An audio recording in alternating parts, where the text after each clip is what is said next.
ನಮಸ್ತೆ ಮಿತ್ರರೇ, ನಾವು ಕರಾವಳಿಯವರು ತರತರದ ರೀತಿಯಲ್ಲಿ ಈ ಪುಂಡಿಯನ್ನು ಮಾಡ್ತೇವೆ. ಪುಂಡಿ ಹೇಳಿದರೆ ಕಡುಬು. ಈ ಕಡುಬು ಒಂದ ಮಸಾಲ ಕಡುಬು ಅಥವಾ ಒಗ್ಗರಣೆ ಕಡುಬು ಅಂದರೆ ನೆಸಲ್ ಪುಂಡಿ ಅಂತ ನಾವು ಕರಿತೇವೆ, ಅಥವಾ ಸಿಂಪಲ್ ಆಗಿ ಮಾಡುವಂತಹ ಕಡುಬು. ಈ ಸಿಂಪಲ್ ಕಡುಬನ್ನು ನಾವು ಹೆಚ್ಚಾಗಿ ಕೋಳಿ ರೊಟ್ಟಿಯ ಅಂದರೆ ಕೋಳಿ ರಸವ ಅಥವಾ ಮೀನಿನ ರಸವ ಅಥವಾ ಸಾಂಬಾರ್, ಹೀಗೆ ತರತರದ ಖಾದ್ಯಗಳನ್ನು ಬಳಸಿ ಅಂದರೆ ತಿಂತೇವೆ. ಹಾಗಿರುವಾಗ ಇವತ್ತು ನಾನೊಂದು ಸಿಂಪಲ್ ಆದ ಒಗ್ಗರಣೆಯ ಪುಂಡಿ ಅಂದರೆ ನೆಸಲ್ ಪುಂಡಿಯನ್ನು ತಯಾರಿಸ್ತೇನೆ. ಹಾಗಾದರೆ ಈ ಪುಂಡಿಯನ್ನು ಹೇಗೆ ಮಾಡುವುದನ್ನು ನೋಡುವ ಮೊದಲು ಯಾರೆಲ್ಲ ನನ್ನ ಚಾನಲನ್ನು ನೋಡ್ತಿದ್ದೀರಿ, ಯಾರೆಲ್ಲ ಇನ್ನೂ ಸಬ್ಸ್ಕ್ರೈಬ್ ಮಾಡಿಲ್ಲ, ದಯವಿಟ್ಟು ಸಬ್ಸ್ಕ್ರೈಬ್ ಮಾಡಿ ಸಪೋರ್ಟ್ ಮಾಡಿ ಅಂತ ಹೇಳುತ್ತಾ ಬನ್ನಿ ಈ ರುಚಿಕರವಾದ ಪುಂಡಿಯನ್ನು ಹೇಗೆ ಮಾಡುವುದು ಎಂದು ನೋಡೋಣ. ನಮಸ್ತೆ ಮಿತ್ರರೇ, ಇವತ್ತು ತುಳುನಾಡು ಸ್ಟೈಲಲ್ಲಿ ಸ್ವಲ್ಪ ಡಿಫ್ರೆಂಟ್ ಆಗಿ ಮಾಡ್ತಿದ್ದೇನೆ. ನಾನಿವತ್ತು ಒಗ್ಗರಣೆ ಪುಂಡಿ ಮಾಡ್ತಿದ್ದೇನೆ.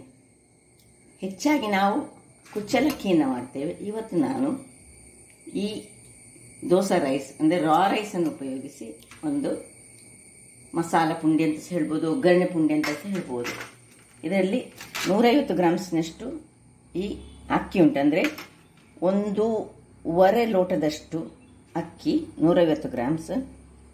ಇದು ತೆಂಗಿನ ತುರಿ ನಿಮಗೆ ಎಷ್ಟು ಬೇಕು ಅಷ್ಟು ಯೂಸ್ ಮಾಡ್ಬೋದು. ನಾನೊಂದು 50 ಗ್ರಾಮ್ಸ್ನಷ್ಟು ತೆಗೆದುಕೊಂಡಿದ್ದೇನೆ. ಮತ್ತು 1 ಚಮಚದಷ್ಟು ಉದ್ದಿನಬೇಳೆ, 1 ಚಮಚದಷ್ಟು ಕಡಲೆಬೇಳೆ, ಮತ್ತು 1 ಕಾಯಿಮೆಣಸು ತೆಗೆದುಕೊಂಡಿದ್ದೇನೆ. ಒಂದು ಹಸಿಮೆಣಸು ತೆಗೆದುಕೊಳ್ಬೋದು ಅಥವಾ ಒಣಮೆಣಸು ತೆಗೆದುಕೊಳ್ಳೋದು ಯಾವುದು ಸಾಕ್ತದೆ. ಮತ್ತು ಉಪ್ಪು ಬೇಕು, ಮತ್ತು ಸ್ವಲ್ಪ ಒಗ್ಗರಣೆ ಸೊಪ್ಪು ಬೇಕು. ಕೊತ್ತಂಬರಿ ಸೊಪ್ಪಿದ್ದರೆ ಸಹ ಹಾಕ್ಕೊಳ್ಬೋದು. ಮೊದಲಿಗೆ ನಾವು ಇದನ್ನು ಸ್ವಲ್ಪ ನೀರನ್ನು ಹಾಕ್ಕೊಂಡು ಗ್ರೈಂಡ್ ಮಾಡ್ಕೊಳ್ಳೋಣ. ಸ್ವಲ್ಪ ನೀರು ಮತ್ತು ಸ್ವಲ್ಪ ಉಪ್ಪನ್ನು ಹಾಕ್ಕೊಂಡು, ನಾನು ಮೊದಲೇ ಉಪ್ಪನ್ನು ಹಾಕ್ಕೊಳ್ತಿದ್ದೇನೆ, ಗ್ರೈಂಡ್ ಮಾಡಿ ತರ್ತೇನೆ. ವೀಕ್ಷಕರೇ, ಇಲ್ಲಿ ನೋಡಿ ಗ್ರೈಂಡ್ ಆಗಿ ಬಂದು. ತುಂಬ ಫೈನ್ ಗ್ರೈಂಡ್ ಆಗಬೇಕಂತ ಏನಿಲ್ಲ, ಹದದಲ್ಲಿ ಗ್ರೈಂಡ್ ಆದರೆ ಸಹ ಸಾಕು. ಸ್ವಲ್ಪ ತರಿ ತರಿ ಇದ್ದರೆ ಸಹ ಒಳ್ಳೆ ಆಗ್ತದೆ. ಈ ನೀರು ದೋಸೆ ಹಾಗೆ ಬೇಡ ಗ್ರೈಂಡ್. ಈಗ ಇದಕ್ಕೆ ಸ್ವಲ್ಪ 2 ಲೋಟದಷ್ಟು ನೀರು ಬೇಕು ನಮಗೆ ಹಾಕೊಳ್ಳಿಕ್ಕೆ. ಹಾಕೊಂಡು ಇದನ್ನೀಗ ಬದಿಗಿಟ್ಕೊಳ್ಳೋಣ. ಇಲ್ಲಿ ಒಂದು ಬಾಣಲೆಯನ್ನು ನಾವು ಆನ್ ಮಾಡ್ಕೊಳ್ಳೋಣ, ಅದು ಬಿಸಿಯಾಗಲಿ. ವೀಕ್ಷಕರೇ, ಈಗ 2 ಚಮಚ, ಸಣ್ಣ ಚಮಚ ಆದರೆ 4, ಸಣ್ಣ ಚಮಚದಲ್ಲಿ 4 ಚಮಚದಷ್ಟು ಎಣ್ಣೆ ಹಾಕೊಳ್ಳೋಣ. ಈಗ ಅದಕ್ಕೆ ಎಣ್ಣೆ ಬಿಸಿ ಆಗುವಾಗ 1 ಚಮಚದಷ್ಟು ಸಾಸಿವೆ. ಆಗ ಸಾಸಿವೆ ಹೇಳಿಕೆ ನಾನು ಮರೆತು ಬಿಟ್ಟಿದ್ದೆ, ಸಾಸಿವೆ ಬೇಕೇ ಬೇಕು ಅದಕ್ಕೆ. ಸಾಸಿವೆ ಹೊಡೆಯುವಾಗ ಈ ಕಡಲೆಬೇಳೆ ಹಾಕೊಳ್ಳೋಣ, 1 ಚಮಚದಷ್ಟು.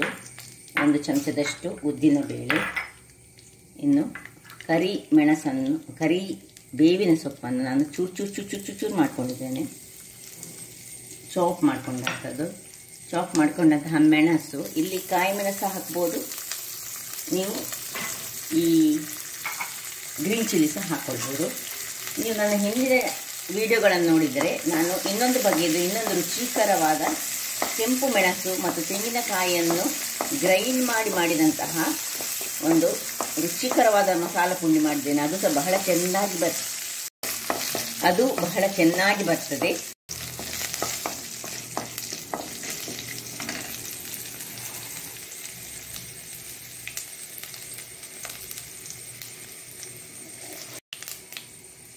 ಇದೀಗ ಇಲ್ಲಿ ಫ್ರೈ ಆಗ್ತಾ ಇರುವಾಗ ಇಲ್ಲಿ ನೋಡಿ, ಇದಕ್ಕೆ ನಾನು 2 ಲೋಟಗಳಷ್ಟು ನೀರನ್ನು ಹಾಕಿದನ್ನು ಸರಿ ನೀರು ಮಾಡ್ಕೊಳ್ತೇನೆ.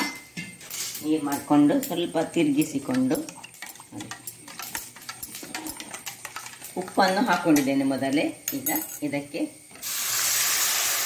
ಹಾಕೊಳ್ತೇನೆ, ನಿಧಾನಕ್ಕೆ ಹಾಕೊಳ್ತೇವೆ. ಈಗ ಉರಿ ದೊಡ್ಡದು ಮಾಡ್ಕೊಳ್ಳೋಣ. ನೋಡಿ, ಇದಕ್ಕೆ ಸಹ ನೋಡಿ ತುಂಬ ಸಣ್ಣ ಮಾಡ್ಕೊಳ್ಳಿಲ್ಲ ನಾನು. ಈಗ ಇನ್ನು ಕೈ ಬಿಡದೆ ಇದನ್ನು ತಿರುಗಿಸ್ಕೊಳ್ಬೇಕು. ಅದರ ಮೊದಲು ಈ ತೆಂಗಿನ ತುರಿಯನ್ನು ಇದರೊಟ್ಟಿಗೆ ಹಾಕ್ಕೊಳ್ಬೇಕು. ಎಷ್ಟು ತೆಂಗಿನ ತುರಿ ನೀವು ಹಾಕ್ಕೊಳ್ತೀರಿ ಅಷ್ಟು ರುಚಿಯಾಗಿ ಬರ್ತದೆ. ಇಲ್ಲಿ ಬೇಕಿದ್ದರೆ ನಿಮಗೆ ಸ್ವಲ್ಪ ಕಲರ್ ಹಳದಿ ಅಂತ ಬೇಕಿದ್ದರೆ ಹಳದಿ ಪುಡಿ ಅಂತ ಹಾಕ್ಕೊಳ್ಬೋದು. ಅದು ನಾನು ಹಾಕ್ಕೊಳ್ತಾ ಇಲ್ಲ. ಹೀಗೆ ತಿರುಗಿಸ್ಕೊಳ್ಬೇಕು, ಕೈ ಬಿಡದೆ ಇದನ್ನು ತಿರುಗಿಸ್ಕೊಳ್ಬೇಕು. ಸಾಧಾರಣ ಹದದಲ್ಲಿ ಇದೀಗ ಆಗ್ತಾ ಬಂತು ನೋಡಿ. ಕೈ ಬಿಡದೆ ಒಂದು ತಿರುಗಿಸ್ಕೊಳ್ಬೇಕು. ಒಂದು ಬಟ್ಟೆಯನ್ನು ಹಿಡಿದುಕೊಂಡು ಮಾಡಿದರೆ ಬಹಳ ಒಳ್ಳೆಯದು, ಅಥವಾ ಇಕ್ಕಳವನ್ನು ಹಿಡಿದುಕೊಂಡು ಮಾಡಿಕೊಳ್ಳಿ. ಎಣ್ಣೆ ಬೇರೆ ಎಲ್ಲ ಏನು ಹಾಕ್ಕೊಳ್ಳೋದು ಬೇಡ. ಉಪ್ಪು ಮೊದಲೇ ಹಾಕ್ಕೊಂಡಿದ್ದೇವೆ ನಾವು. ಮಾಡಿಕೊಂಡು ಒಂದು ಅದಕ್ಕೆ ಬರುವಷ್ಟು, ಇನ್ನು ತುಂಬ ಗಟ್ಟಿ ಮಾಡ್ಕೊಳ್ಳೋದು ಬೇಡ, ಇಷ್ಟು ಸಾಕು. ಇಷ್ಟಾಗುವಾಗ ಇನ್ನು ಆಫ್ ಮಾಡ್ಕೊಳ್ಳೋಣ. ಇದನ್ನು ತಣ್ಣಗಾಗಕ್ಕೆ ಬಿಡೋಣ. ಇಲ್ಲಿ ಇದು ತಣ್ಣಗಾಗ್ತಾ ಇರುವಾಗ ನಾವು ಇಲ್ಲಿ ಒಂದು ಚಟ್ನಿಯನ್ನು ಇದಕ್ಕೆ ತಯಾರಿ, ಸಿಂಪಲ್ ಚಟ್ನಿ. ನಾನು ಸ್ವಲ್ಪ ಮಾಡ್ತಿದ್ದೇನೆ. ಒಂದು 25 ಗ್ರಾಮ್ಸ್ ತೆಂಗಿನ ತುರಿ, ಒಂದು ರೆಡ್ ಚಿಲ್ಲಿ, ಇನ್ನು ಒಂದು ತುಂಡು ನೀರುಳ್ಳಿ, 2 ಬೆಳ್ಳುಳ್ಳಿ, ಸ್ವಲ್ಪ ಹುಳಿ, ತೆಂಗಿನ ತುರಿ ಮತ್ತು ಉಪ್ಪನ್ನು ಹಾಕಿ ನೀರನ್ನು ಹಾಕಿ ಗ್ರೈಂಡ್ ಮಾಡ್ತೇನೆ. ಈ ಮಳೆಗಾಲದಲ್ಲಿ ನಾವು ಏನು ಮಾಡಬೇಕು ಹೇಳಿದರೆ, ಯಾವಾಗಲೂ ಚಟ್ನಿ ಮಾಡುವಾಗ ಬೆಳ್ಳುಳ್ಳಿ ಮತ್ತು ನೀರುಳ್ಳಿ ಮತ್ತು ಈ ಶುಂಠಿಯನ್ನೆಲ್ಲ ಹಾಕಿ ಮಾಡಿದರೆ ಬಹಳ ಉತ್ತಮ, ಆರೋಗ್ಯಕ್ಕೆ ಸಹ ಒಳ್ಳೆಯದು. ಸ್ವಲ್ಪ ಉಪ್ಪನ್ನು ಹಾಕ್ಕೊಳ್ತಿದ್ದೇನೆ.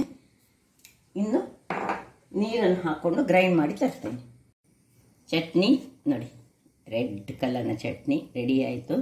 ಇದನ್ನು ಸ್ವಲ್ಪ ನೀರು ಮಾಡಿಕೊಳ್ಳೋಣ ನಾವು. ನೀರನ್ನು ಹಾಕಿ ನೀರು ಮಾಡಿಕೊಂಡು ಅದಕ್ಕೊಂದು ಒಗ್ಗರಣೆ ಕೊಡುವ. ಸಾಸಿವೆ ಮತ್ತು ಕರಿಬೇವಿನ ಸೊಪ್ಪು ಮತ್ತು ನಮ್ಮ ಬೆಳ್ಳುಳ್ಳಿ ಹಾಕಿ ನೀರಾದ ಚಟ್ನಿ ರೆಡಿ ಮಾಡಿಕೊಳ್ಳೋಣ. ಇದನ್ನೀಗ ಪಕ್ಕಕ್ಕೆ ಇಟ್ಕೊಂಡಿದ್ದೇನೆ. ಇಲ್ಲಿ ಇದು ತಣ್ಣಗಾಗಿದೆ. ಕೆಳಗಿಟ್ಟುಕೊಂಡು ನಾವು ಇಲ್ಲಿ ಗ್ಯಾಸನ್ನು ಉರಿಸಿಕೊಂಡು ಇಲ್ಲಿ ಸ್ಟೀಮರನ್ನು ಇಟ್ಕೊಳ್ಳೋಣ. ಇದನ್ನು ಇನ್ನು ಸ್ವಲ್ಪ ಕೈಯಲ್ಲಿ ಹೀಗೆ ನಾದಿಕೊಳ್ಳೋಣ. ಹೀಗೆ ಒಂದು ಉಂಡೆಗಳಾಗಿ ಮಾಡಿಕೊಳ್ಳೋಣ. ಇನ್ನು ಇದು ಬೆಳ್ತಿಗೆ, ಅದರಿಂದಾಗಿ ಸ್ವಲ್ಪ ಅಂಟು ಬರ್ತದೆ. ಅದೇ ನಮ್ಮದು ಕುಚ್ಚಲಕ್ಕಿ ಮಾಡಿದರೆ, ಕುಚ್ಚಲಕ್ಕಿ ಮಾಡಬೇಕಾದ್ರೆ ನಮ್ಮ ಹತ್ರ ಈ ದೊಡ್ಡ ವೆಟ್ ಗ್ರೈಂಡರ್ ಇದ್ದರೆ ಅಥವಾ ದೊಡ್ಡ ಕಡಿಯುವ ಕಲ್ಲು ಇದ್ದರೆ ಮನೆಯಲ್ಲಿ ಬಹಳ ಉತ್ತಮ. ನೋಡಿ, ಈಗ ಸ್ವಲ್ಪ ಕೈಗೆ ಬೇಕಿದ್ರೆ ಅಂಟದ ಹಾಗೆ ಸ್ವಲ್ಪ ನೀರನ್ನು ತಾಗಿಸಿಕೊಂಡು ನಾವು ಒಂದೊಂದು ಸಣ್ಣ ಉಂಡೆ ಬೇಕಿದ್ರೆ ಸಣ್ಣ ಉಂಡೆ, ದೊಡ್ಡ ಉಂಡೆ ಬೇಕಿದ್ರೆ ಸಣ್ಣ ಉಂಡೆಗಳನ್ನಾಗಿ ಹೀಗೆ ನೋಡಿ ಮಾಡ್ಕೊಳ್ಳೋಣ. ಅದಕ್ಕೆ ಒಂದೊಂದು ಮತ್ತೆ ಇಡುವಾಗ ಒಂದೊಂದು ತೂತುಗಳನ್ನಾಗಿ ಮಾಡ್ಕೊಳ್ಳೋಣ. ಹೀಗೆ ನೋಡಿ ಎಷ್ಟು ಚೆನ್ನಾಗಿ ಬರ್ತದೆ ರೌಂಡ್ ಉಂಡೆಗಳು. ರೌಂಡ್ ಸಹ ಮಾಡ್ಬೋದು, ಉದ್ದ ಮಾಡ್ಬೋದು, ಯಾವ ರೀತಿಯಲ್ಲಿ ಸಹ ಮಾಡ್ಕೊಳ್ಬೋದು. ಎಲ್ಲ ಉಂಡೆಗಳನ್ನು ನಾನು ಮಾಡಿ ತೋರಿಸ್ತೇನೆ ನಿಮಗೆ. ವೀಕ್ಷಕರೇ ನೋಡಿ, ಎಲ್ಲ ರೌಂಡ್ ಪರಿಮಳ ಅಂತ ಈಗಲೇ ಸೂಪರ್, ಈಗಲೇ ತಿನ್ನುವ ಹಾಗೆ ಉಂಟು. ಈಗ ಇದನ್ನು ಒಂದು 10 ರಿಂದ 15 ನಿಮಿಷ ಕಾಲ ಬೇಯಿಸ್ಕೊಳ್ಳೋಣ. ಇಲ್ಲಿ ನೋಡಿ, ನಾನೊಂದು ಬಾಳೆಯ ಎಲೆಯನ್ನು ಇಟ್ಕೊಂಡಿದ್ದೇನೆ. ನೀರು ಸಹ ಕುದೀತಾ ಉಂಟು. ಈಗ ಒಂದೊಂದಾಗಿ ಇದರಲ್ಲಿ ನೋಡಿ, ಇದು ಅಂಟುದು ಸಹ ಇಲ್ಲ. ತುಂಬ ಮಂದಿಗೆ ಈ ಪುಂಡಿ ಮಾಡೋದು ಹೇಳಿದರೆ ಗಟ್ಟಿ ಕಡಿಲಿಕ್ಕೆ ನನ್ನ ಹತ್ರ ವೆಟ್ ಗ್ರೈಂಡರ್ ಇಲ್ಲ ಅಂತ ಹೇಳಿ ಸ್ವಲ್ಪ ಚಿಂತೆ ಇರ್ತದೆ. ಅಥವಾ ಹೊರಗಿನಿಂದ ಪುಡಿ ತಂದು ಮಾಡೋದು ಹೇಳಿದರೆ ಅದು ಹೇಗೆ ಕ್ಲೀನ್ ಮಾಡಿ, ಅಕ್ಕಿ ತರಿ ಕ್ಲೀನ್ ಇರ್ತದಾ ಅದೆಲ್ಲ ನಮಗೆ ಒಂದು ಡೌಟ್ ಇರ್ತದೆ. ಅದರ ಬದಲು ನಾವೇ ಅಕ್ಕಿಯನ್ನು ಚೆನ್ನಾಗಿ ತೊಳೆದು, ಅದು ಸಹ ರೇಷನ್ ಅಕ್ಕಿ ಸಹ ಮಾಡಲಿಕ್ಕೆ ಆಗ್ತದೆ.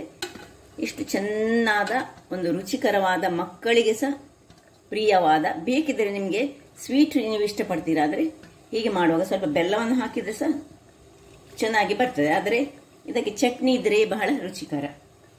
ಹೀಗೆ ಎಲ್ಲವನ್ನು ಇಟ್ಟು ಒಂದು 15 ನಿಮಿಷಗಳ ಕಾಲ ಬೇಯಿಸ್ಕೊಳ್ಳೋಣ. ಚಟ್ನಿಗೆ ಒಗ್ಗರಣೆ ರೆಡಿ ಆಗ್ತಾ ಉಂಟು ನೋಡಿ.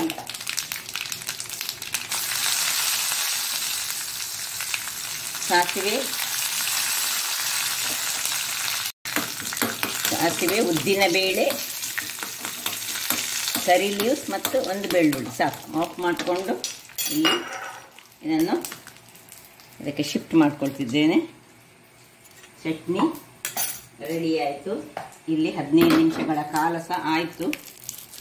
ಕೊನೆಯಲ್ಲಿ ನಾನು ಈ ಚಟ್ನಿಗೊಂದು ಒಗ್ಗರಣೆಯನ್ನು ಕೊಟ್ಟೆ. ಇಲ್ಲಿ ನೋಡಿ, ಈಗ 15 ನಿಮಿಷಗಳ ಕಾಲ ಆಯಿತು. ಆಫ್ ಮಾಡ್ಕೊಳ್ತಿದ್ದೇನೆ. ಸ್ವಲ್ಪ 5 ನಿಮಿಷ ಬಿಟ್ಟು ಓಪನ್ ಮಾಡ್ಕೊಳ್ಳೋಣ. ವೀಕ್ಷಕರೇ, 5 ನಿಮಿಷಗಳ ಬಳಿಕ ನೋಡಿ ಏನು ಚೆನ್ನಾಗಿ ಬಂದಿದೆ ನೋಡಿ. ಹೀಗೆ ರೌಂಡ್ ಆಗಿ ಇದನ್ನು ಸರ್ವ್ ಮಾಡುವ. ನೋಡಿ, ಸ್ಮೂತ್ ಹೇಳಿದರೆ ಅಷ್ಟು ಸ್ಮೂತ್ ಆಗಿ ಬರ್ತದೆ ಇದು ನೋಡಿ. ಬಹಳ ಸ್ಮೂತಾಗಿ ಬರುವಂತಹದ್ದು.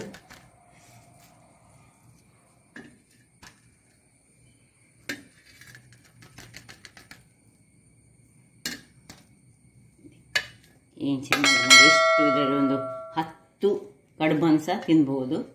ಸೊ ನೋಡಿದ್ರಲ್ಲ ವೀಕ್ಷಕರೇ, ಏನು ಚೆನ್ನಾಗಿ ಸುಲಭ ರೀತಿಯಲ್ಲಿ ಮಾಡುವಂತಹ ಒಂದು ಮಸಾಲ ಕಡುಬು, ಮಸಾಲ ಪುಂಡಿ ಅಂತ ನಾವು ಕರಿತೇವೆ, ಮಸಾಲೆದ ಪುಂಡಿ ಅಂತ ತುಳುವಲ್ಲಿ ಹೇಳೋದು.